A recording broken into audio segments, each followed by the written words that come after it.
which is actually the consideration of new petitions. I just want to say, as I always do before we start the consideration of new petitions, that before we hear a new petition, we invite the Parliament's independent research body, SPICE, to contribute thoughts on the content of the petition, and we also seek a preliminary response from the Scottish Government. And we do that because very often, historically, those were the first two things that we spent a meeting agreeing to do, and it simply expedites our consideration of the petition. The first of the new petitions is petition number 2113 to provide support to RAAC-affected communities. And this has been lodged by Wilson and Hannah Chowdhry. It calls on the Scottish Parliament to urge the Scottish Government to provide support to communities affected by a reinforced autoclaved aerated concrete, RAAC, by setting up a national fund to assist struggling homeowners and the tenants affected by RAAC, to initiate a public inquiry to investigate the practices of councils and housing associations concerning RAAC, including investigating of how business related to RAAC was conducted, the handling of safety reports and property sales, disclosure of RAAC, and responses to homeowner concerns. Introducing or updating legislation similar to the General Product Safety Regulations to ensure developers, councils and housing associations are held accountable for using substandard property materials, mandate risk disclosure, and make surveyors and solicitors liable for untraced defects. Legislation should also include provision for a comprehensive register of high-risk buildings in Scotland. Now, the SPICE briefing notes that while the Scottish Government is not currently providing financial support to homeowners or local authorities for RAAC remediation work, it has previously operated a scheme to support those who had bought a home designated as having inherent structural defects. In its response to the petition, the Scottish Government set out that the presence of RAAC in a building does not necessarily mean that the building is unsafe, and recommends that homeowners follow the Institution of Structural Engineers risk-based approach, as for some properties there may be no issue to address. The response goes on to state that the Scottish Government is committed to working with the UK Government on this issue, and also references the requirement for local authorities to have a scheme for assistance strategy in place which should set out the support available to private homeowners to make repairs to their home.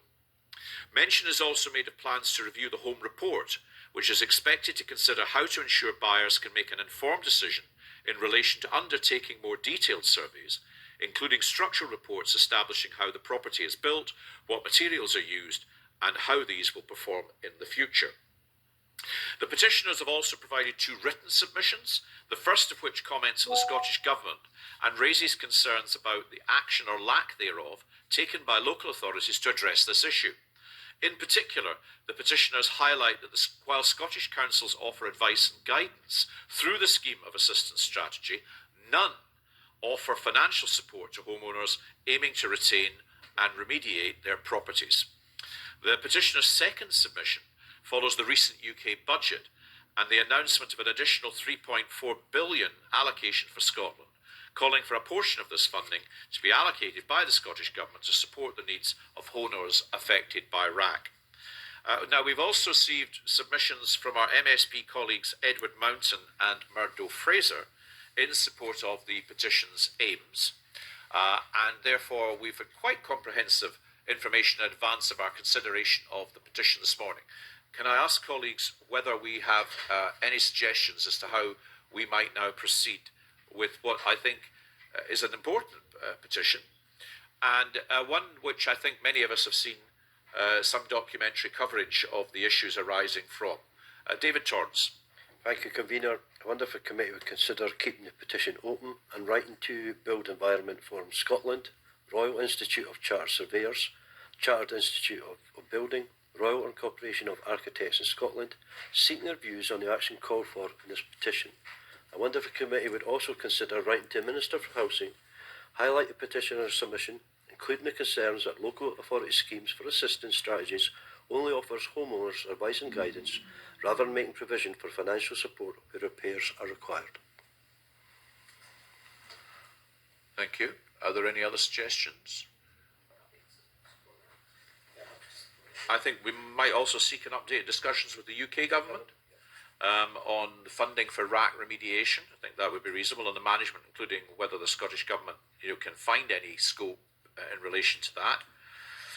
And we might also ask the Minister for further information on its plans to review this Scottish Home Report. I do feel that the issues raised in this petition merit some formal taking of evidence at some point. So I would think that the information we're seeking at this stage will help inform the committee, but this is obviously of huge material to concern to those individuals who have been affected by RAAC. And depending on whether or not we think the answers we receive allow the aims of the petition to advance in a meaningful way or to be addressed by some other means, I think it might be that we should flag up that it's very much an issue in which we may wish to take evidence from the Minister at a future meeting. Are members content with that? So we will keep the petition open. We will take forward the evidence gathering that we have suggested this morning. We will also write to the Minister for Housing to seek responses to the points that have been made by the Commissioner to date.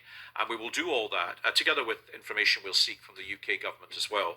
And we will do all that with a view to potentially then hearing from the Minister where we can explore these issues in more detail, hopefully, and therefore have some answers and some exploration of them for the many people who've been affected by the issue. I think the petitioners are in the gallery. It's not competent, unfortunately, for contributions from the gallery, but I'm delighted to recognise that you've taken the trouble to come along and hear the petition being considered this morning. And I hope you're pleased that the petition is staying open and we'll be taking forward the issues it seeks to explore. Thank you. We then move on to petition number 2114 to ensure the effective regulation and oversight